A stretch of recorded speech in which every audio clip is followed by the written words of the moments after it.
વાત સાચી છે કે કચ્છ જિલ્લામાં સમગ્ર વિસ્તારમાં અલગ અલગ 2600 જેટલી ટીમ બનાવી દરેક ગ્રામ્ય વિસ્તારે શહેરી વિસ્તારમાં તમામ ઘરને આવરી લઈ હાઉસ ટુ હાઉસ સર્વે ચાલી રહ્યો છે અને તેમાં ખાસ કરીને શાળાઓ જે છે,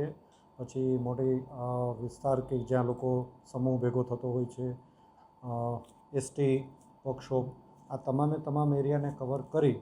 અને ત્યાં anti larval activity, source reduction activity એ કાર્યરત કરવામાં આવેલ છે. અમે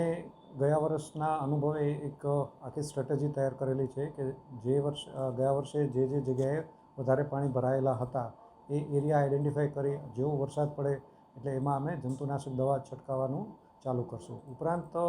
ખાસ કરીને અત્યારે નમો સ્વચ્છતા જે અભિયાન ચાલી રહ્યું છે એમાં જેટલા સરકારી સંસ્થાઓ જે છે, સરકારી દવાખાનાઓ છે, એમાં ભંગાર, એમાં જે ટાંકાઓ જે છે ખુલ્લા, એ તમામનો નાશ કરી અને મેક્સિમમ સોર્સ રિડક્શનની કામગીરી અત્યારે હાથ ધરેલ છે.